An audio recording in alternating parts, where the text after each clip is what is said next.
बघा, अजून निवडणुका स्थानिक स्वराज्य संस्थांच्या लागतील की नाही लागतील या शंका सगळ्यांच्याच मनात आहे, सत्ता पक्षाच्याही लोकांच्या मनात आहे. आणि त्याच्यामुळे ज्या निवडणुका अजून लागल्याच नाही, गेले 3.5 वर्ष महाराष्ट्रामध्ये स्थानिक स्वराज्य संस्थांच्या निवडणुका भाजप आणि त्यांच्या युतीनं न होऊ देणं, याचाच अर्थ ही जी लोकल बॉडीज लोकशाही आहे ती संपवण्याचा एक पाया भाजप आणि त्यांच्या युतीनं या ठिकाणी रचलेला आहे. आणि यावेळेस निवडणुका आत्ता नाही, त्याच्यामुळे त्याबद्दलची चर्चा आज करण्याचं कुठले कारण नाही. मी पुण्याला एका कार्यक्रमाला गेलो होतो आणि त्याच्यामुळे स्वाभाविक आहे तिथं पवारसाहेब होते म्हणून त्यांना मी भेटलो. त्यामुळे आमची 2 दिवसाच्या पहिलीची मीटिंग आमच्या महाविकास आघाडीच्या सगळ्या पदाधिकाऱ्यांबरोबर झाली होती. त्याच्यामध्ये विधिमंडळातल्या समितींच्या बाबतची चर्चा होती. ते चर्चेच्याही बाबत मी पवारसाहेबांशी चर्चा केली. बस एवढीच ती भेट होती.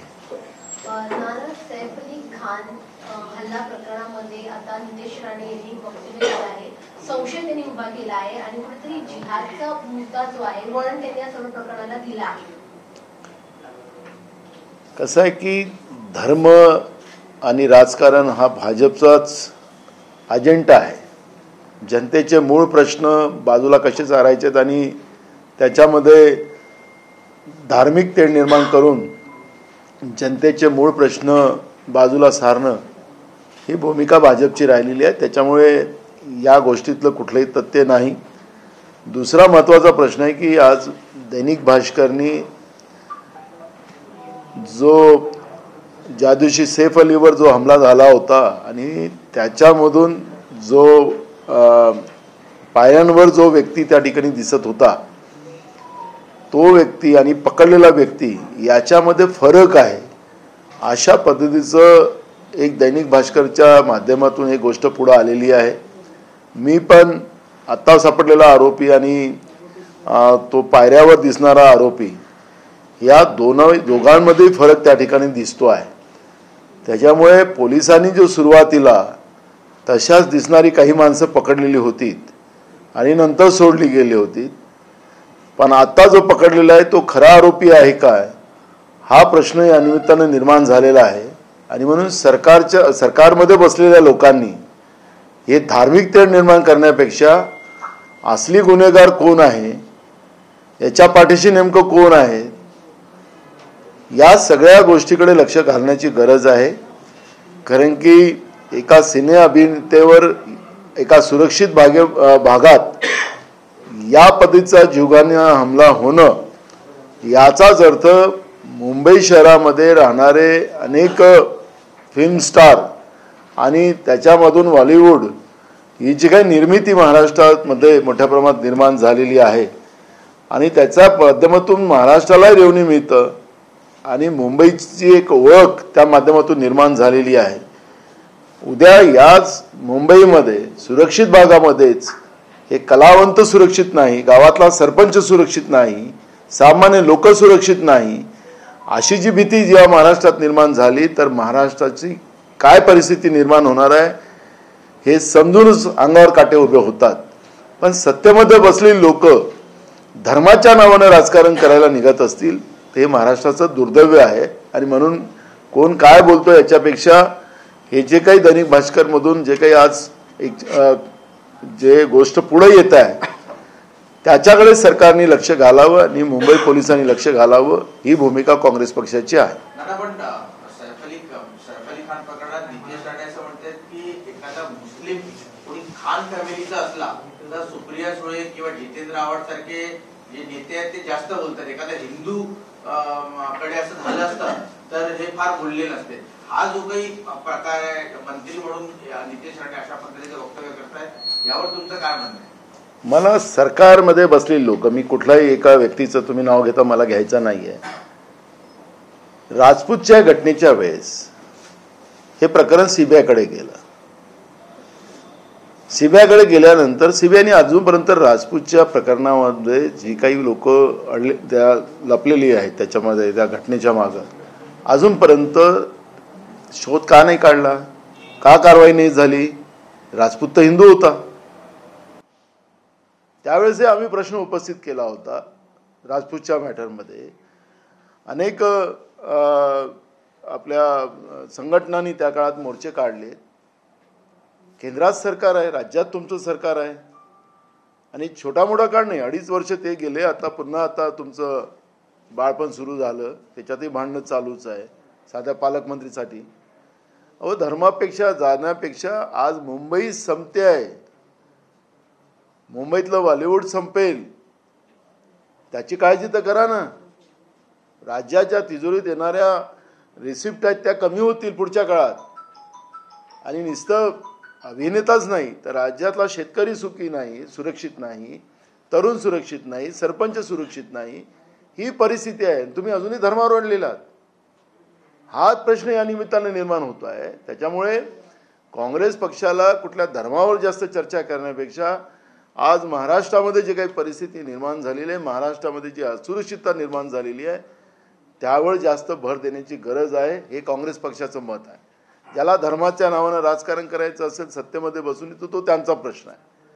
हा छत्रपती शिवाजी महाराजांचा महाराष्ट्र आहे, शाहू फुले आंबेडकरांचा महाराष्ट्र आहे. या महाराष्ट्रामध्ये संविधानाची शपथ घेऊन बसलेलं सरकार अगर धर्मावरच खेळत असेल ते महाराष्ट्राचं दुर्भाग्य आहे.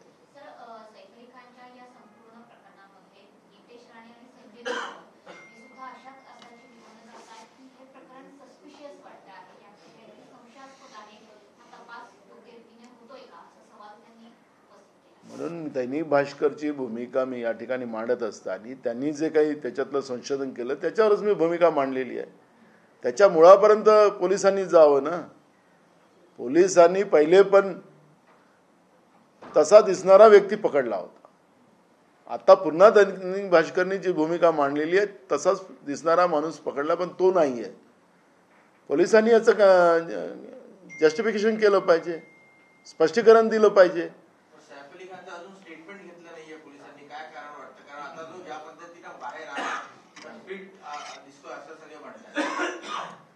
बघा, जे काही डॉक्टरांनी जे प्रेस रिलीज केलेलं होतं त्याच्यामध्ये जे काही सांगण्यात आलं होतं की 6 वार त्यांच्यावर झालेले होते.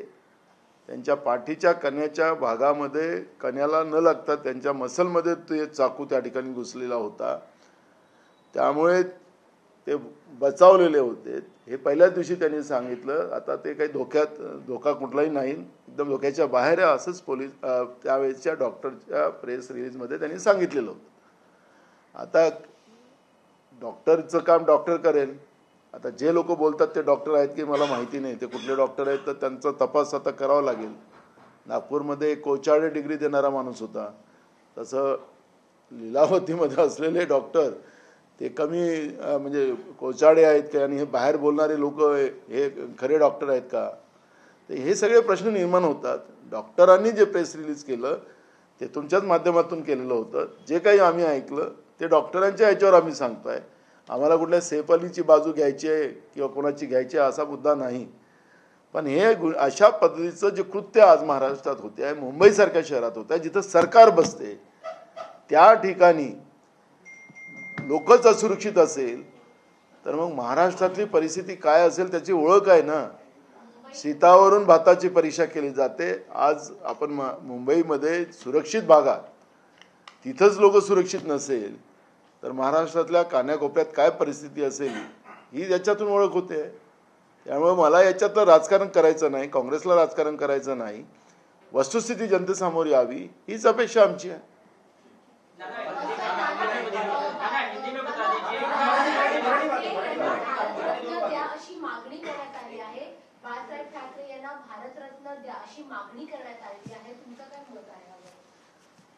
सरकार आता काँग्रेसचं सरकार केंद्रात येऊ द्या तर त्याचा विचार आपण करू, पण आता आमचं सरकार नाही आहे. त्यामुळे आम्हाला भारतरत्न त्यांचं काम आहे देणं की नाही देणं. त्याच्यामुळे मागणी प्रत्येक याच्यात मागणी होत राहते, पूर्ण करायचं.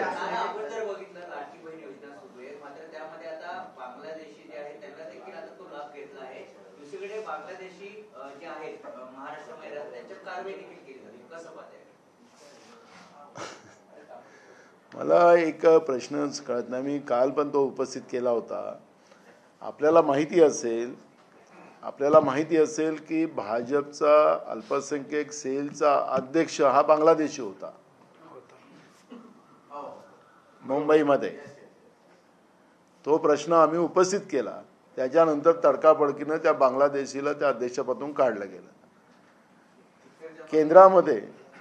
केंद्रामध्ये सरकार नरेंद्र मोदीचं 56 इंचीचं मोदी आहे तो मुमकिन आहे. सगळ्या जगातलं कुठे युद्ध झालं तर मोदी थांबवतात, फक्त मणिपूर सोडून. प्रश्न हा निर्माण होतो की बांगलादेशी आले कसे. मोदीचं सरकार कमजोर आहे हे महाराष्ट्राच्या भाजपच्या आणि सत्तेमध्ये बसलेल्या लोकांना म्हणायचं आहे का? 11 वर्षाचं सरकार झालं मोदींचं आणि हे त्याच काळातले आलेले लोक आहेत. मग आता तुम्ही जे लाडक्या बहिणीची योजना सांगितली की बांगलादेशींनी पण या योजनेचा फायदा घेतला, तर बांगलादेशी भाजप या देशामध्ये आणताय का? त्यांना लाभ देऊन आपलं मतदाता ते करतात आहे का? भाजपला मतदान करायची व्यवस्था, हे सगळे प्रश्न निर्माण झालेले आहेत. आम्ही सुरुवातीला सांगितलं की आता सरकार चुकीचे जे लाभार्थी आहेत त्याच्यातून काढायचा सरकारने निर्णय घेतला होता. आम्ही नागपूरच्या अधिवेशनात विचारलं तर सरकारने सांगितलं की काही माणसांनी बायांचं नाव टाकून त्या ठिकाणी लाभ घेतलेला आहे, अशा पद्धतीचं मुख्यमंत्र्यांनी आम्हाला सांगितलेलं होतं. मूळ प्रश्न आहे की त्याच्यातल्या जे काही धोके निर्माण होणार होते, ज्या काही त्रुट्या येणार होत्या, ते सरकारला त्या काळात कळलं नव्हतं का? सरकारने हे सगळं वोटाच्या राजकारणासाठी लाडकी बहीण योजना आणली होती काय? राज्याच्या जनतेचे पैसे चुकीच्या लाभार्थ्यांना देऊन राज्याची तिजोरी लुटण्याचं काम सरकार करत होतं काय? जनतेच्या एक पैशाचा हिशोब जनतेला सरकारने दिला पाहिजे, हीच लोकशाही असते. त्यांच्या घामाचा पैसा जो सरकारच्या तिजोरीत येतो त्याच्या पैशाचा उपयोग त्या जनतेसाठी झाला पाहिजे, अशी भूमिका असते. पण सरकारच मान्य करते की आम्ही चुकीच्या लाभार्थ्यांना लाभ दिलेला आहे, तर त्याला जनता दोषी नाही किंवा ते बांगलादेशी नरेंद्र मोदी साहेबांच्या कृपेनं आलेले आहेत महाराष्ट्रात, ते दोषी नाही, त्याला सरकारच दोषी आहे, असं त्याचं उत्तर येऊ शकतं. बिलकुल सरकारच FIR झाला पाहिजे. आखरी निर्णय घेत असताना बिलकुल त्या लोकांवर FIR होण्यापेक्षा सरकारवरच व्हायला पाहिजे. तुम्हाला त्याच्यात धोके कळले नाहीत का? त्रुट्या कळल्या नाहीत का? तुम्ही सरसकट आणि जाहीरपणे मुख्यमंत्री जाहीरपणे सांगत होते आम्ही सगळ्यांनाच योजनेचा लाभ देऊ, हे मुख्यमंत्र्यांचे वाक्य आहेत त्या काळाच्या. तर तुम्ही दिलेत. मग आता काय म्हणतात तुम्ही की चुकीचे लाभार्थी त्यात घुसले?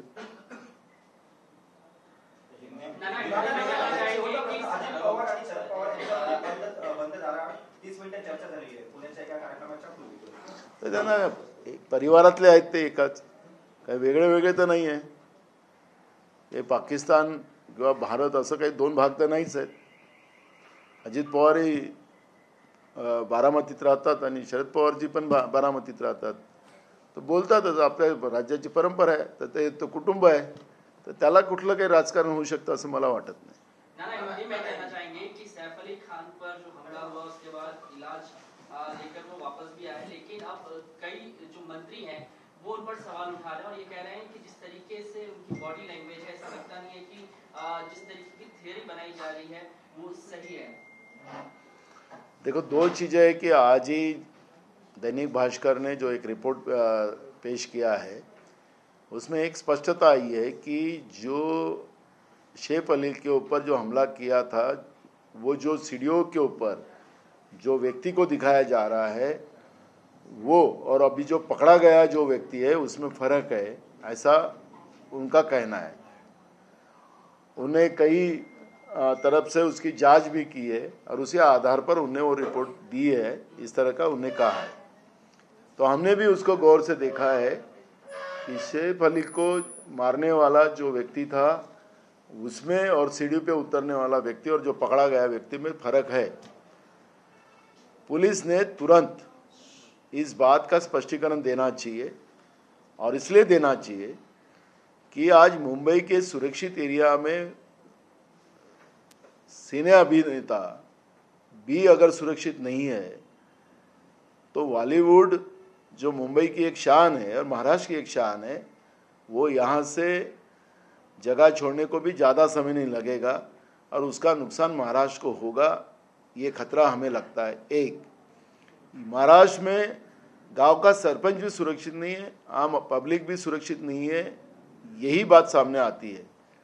क्योंकि बीड की घटना भी अपने सबके सामने है और मुंबई के सुरक्षित इलाके में भी अगर लोग सुरक्षित नहीं है तो महाराष्ट्र की क्या परिस्थिति है, इस बात का अंदाज इस पे आता है। और पुलिस ने दोबारा ये घटना ना हो करके जो सही आरोपी है उसको पकड़कर प्रॉपर इलाज करना चाहिए कि दोबारा ऐसी घटना ना हो। एक रहा मंत्री जो लोगों का उल्लेख आपने किया है, ये मंत्री लोग ये धर्म के आधार पर राजनीति नहीं, क्योंकि जब वोट लेते हैं तो उसमें स्पष्ट रहता है कि हम किसी धर्म के बारे में हम टिप्पणी नहीं करेंगे, सबको साथ लेके चलेंगे।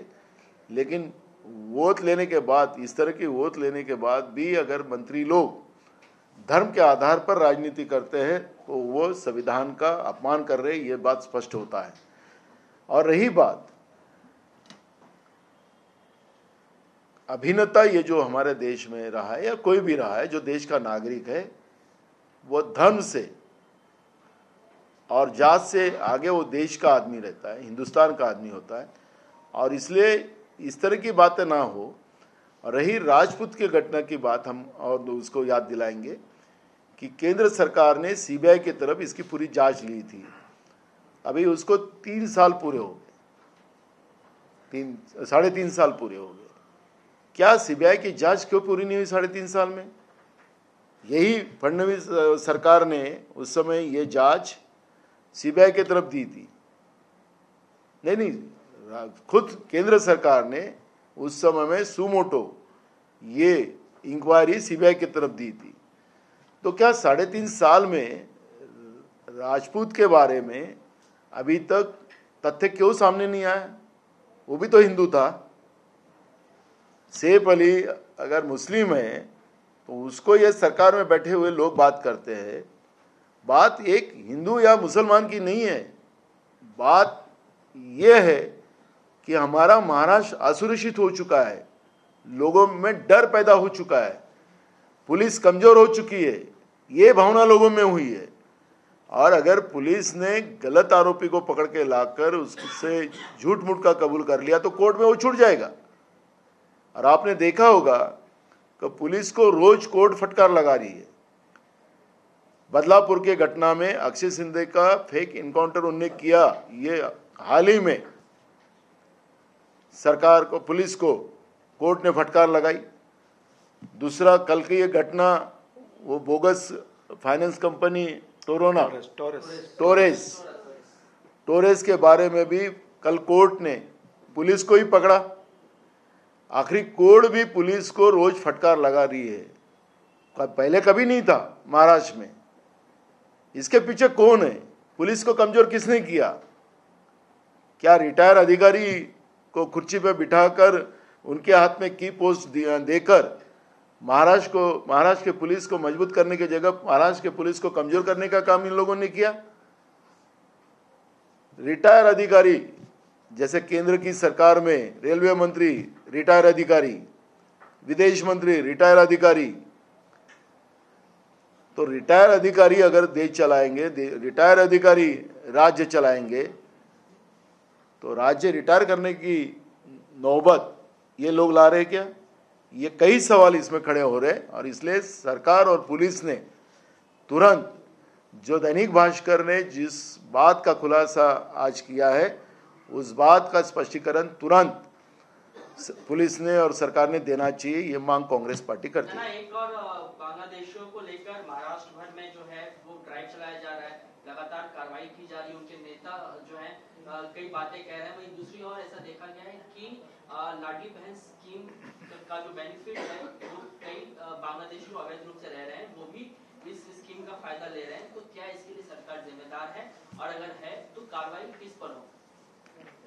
सरकार जो आरोप लगा रही है कि बांग्लादेशी लोगों का ज़्यादा से ज़्यादा घुसपैठी ज़्यादा बांग्लादेशी बने हुए हैं। तो हमारा कहना ऐसा है कि अगर सरकार ये बात को दोहरा रही है और बात का आरोप लगा रही है तो नरेंद्र मोदी की सरकार, केंद्र में बैठी हुई सरकार, ये कमज़ोर सरकार देश में आई है जिसे बांग्लादेशी बड़े पैमाने में महाराष्ट्र और देश के हर एक कोने में पहुंच रहे हैं। सरकार ने लाडली बहन योजना के माध्यम से भी बताया कि बांग्लादेशियों को फायदा, बांग्लादेशियों ने उसमें लाडली बहन में भी फायदा लिया है। क्या सरकार की जवाबदारी नहीं थी कोई योजना लाने के पहले उसमें क्या गलतियां हो सकती है, क्या लैकुना रह सकता है? सरकार ने चुनाव के लिए योजना लाई थी, अपने को ज़्यादा से ज़्यादा वोट मिलने के लिए योजना लाई थी। क्या सरकार ने गलत किया है? सरकार ही खुद बोलती है। पहली बात तो सरकार के ऊपर ही एफआईआर दर्ज होना चाहिए। जनता के पैसे को अपने वोट के लिए, अपने को ज़्यादा से ज़्यादा अपने सरकार को वोट मिलने के लिए जिस तरह से जनता का पैसे का दुरुपयोग सरकार ने किया, और सरकार खुद मानती है कि बांग्लादेशियों को इस योजना का फायदा मिला है, तो सरकार के ऊपर ही एफआईआर दर्ज होना चाहिए। ये मांग कांग्रेस पार्टी करती है। नाना, आज संजय राउत ने ये कहा कि बाला साहब ठाकरे को जो है भारत रत्न देना चाहिए, देश का सर्वोच्च सम्मान, और एक बार फिर ये कहते हुए उन्होंने स्वतंत्र वीर सावरकर के लिए वो बात दोहराई। उन्होंने कहा कि हमारी शुरुआत से ही मांग रही है कि स्वतंत्र वीर सावरकर को भी भारत रत्न दिया जाना चाहिए। दोनों नेताओं को लेकर ये बात कही गई है, आपका क्या मत है? देखो, केंद्र में हमारी सरकार नहीं है, इसलिए उस विषय पर बात नहीं करो तो ये बात कोई मतलब नहीं है। जिस बात का कोई अर्थ नहीं है और जो बात हमारे हाथ में नहीं है तो उस बारे में चर्चा ही नहीं करो तो अच्छा। वीर सावरकर को भारत रत्न नहीं, हमने उस बात में चर्चा ही नहीं करना है ना। हमें केंद्र की सरकार और माननीय राष्ट्रपति महोदय जो है, तो केंद्र की सरकार जब कैबिनेट में डिसीजन लेंगी तो उसके आधार पर निर्णय होता। तो केंद्र की सरकार हमारी है ही नहीं, तो उसके बारे में चर्चा करना और मैंने जवाब देना कोई मतलब नहीं। अच्छा, एक सवाल अंतिम मेरा होगा नाना आपसे। हुसैन दलवाई ने ये कहा, आपके सहयोगी हैं, उन्होंने ये कहा कि महात्मा गांधी को मारने में गोडसे का हाथ था। तो किस तरीके से उनके स्टेटमेंट को देखते हैं, कोई तथ्य? अरे था तो उसमें क्या है, तो पूरा इतिहास बताता है। गोडसे था, गोडसे को गाडगे जी ने पहचाना। ये तो गोडसे तो मुसलमान के वेश में आया था और गाडगे जी ने बोला अरे नथु तू है क्या, तो वो उसमें गोडसे की पहचान हुई। तो ये तो इतिहास में है और जो वास्तविक है, और यह आज़ादी के बाद की घटना है, तो इतिहास नहीं हुआ, ये तो वास्तविकता है सामने। तो दलवाई जी ने गलत क्या बोला है? नाना, मराठीमध्ये एक शेवटचा प्रश्न आहे। नववर्षानंतर पहिल्यांदाच 2 मेळावे होतात मुंबईमध्ये। चांगलं आहे, बाळासाहेबांच्या बद्दलचं गौरव तेवढा चांगला होत आहे, चांगलं वाटतं सगळ्यांना। सर, आणखी प्रश्न आहे की उदय सामंतांनी दावे केलेले होते की रत्नागिरीपासून सुरुवात होणार आहे पुन्हा एका शिवसेनेची इन्कमिंग ठाकरे गट आणि काँग्रेस या दोघांमधून होणार आहे। विद्यमान आमदार एक माजी आमदार तर आता येण्याच्याच वाटेवर आहेत आणि विद्यमान आमदार भेटून गेले।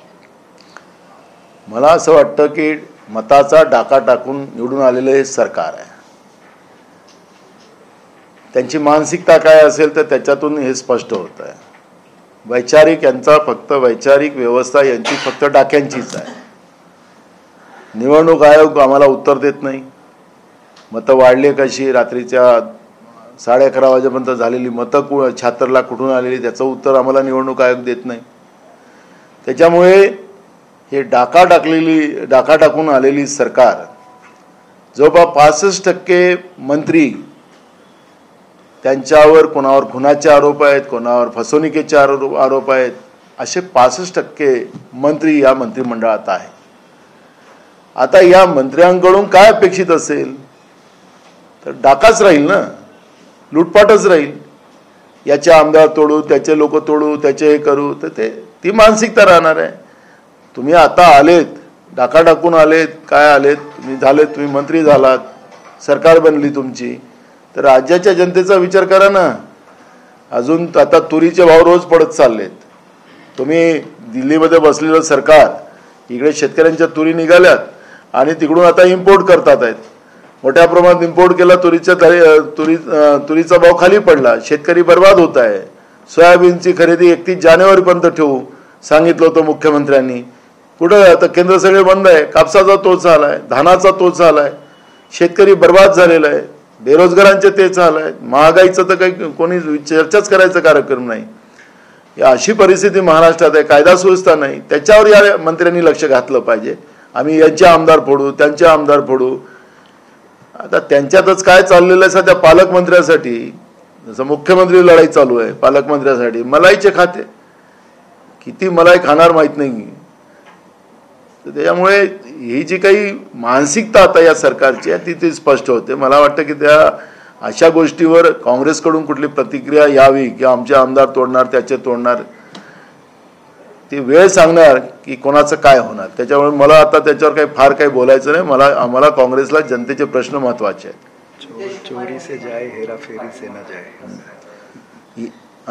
नीतीश कुमार ने मणिपुर गठबंधन था, उस गठबंधन से अपने आप को अलग नीतीश कुमार बीजेपी ने समर्थन वापस लिया. देर सही लेकिन सही निर्णय नीतीश कुमार ने लिया है. देखो इसका परिणाम आगे आगे क्या होता है. अच्छा ही होगा देश के लिए. राज्य सरकार जो है अगर पार्टी नहीं होगी तो कार जो है वो नहीं ले सकते. उस पॉलिसी पे काम करने का विचार कर रही है और वो जल्दी इम्प्लीमेंट जो है उसको किया जाएगा. अगर आपके पास पार्किंग नहीं है तो आप कार नहीं खरीद सकते हैं. इस पॉलिसी पे काम करने का विचार किया जा रहा है. इसको किस तरह पॉलिसी तयार नाही आहे.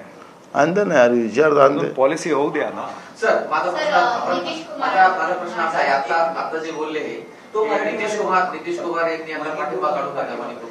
परंतु त्याच अनुषंगाने अजित पवार शरद पवारच्या संपर्कात चर्चा करताय का तो जागा पडतो. नितीश कुमार साहेबांनी उशिरा असो पण चांगला निर्णय त्यांनी घेतलेला आहे.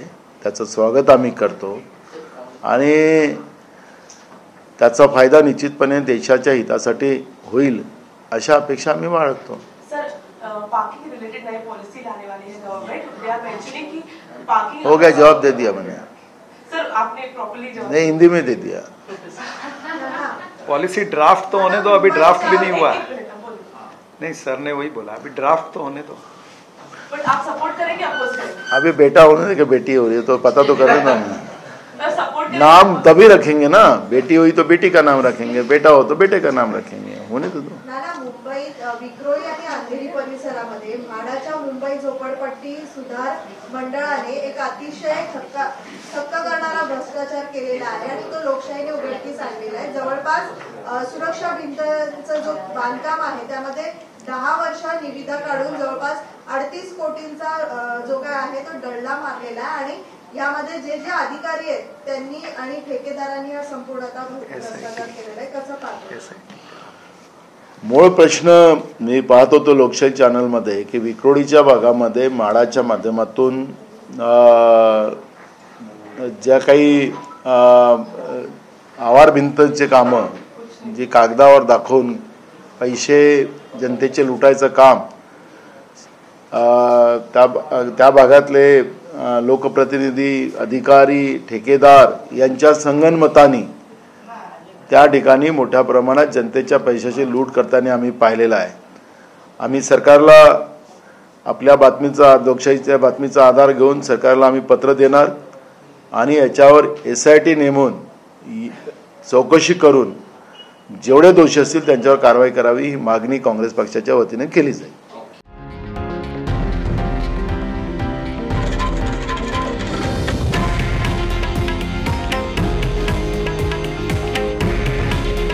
हे आहे देशातील नंबर 1 न्यूज नेटवर्क आणि आपण पाहत आहात TV9 मराठी. काळजी तुमची, हित महाराष्ट्राचं.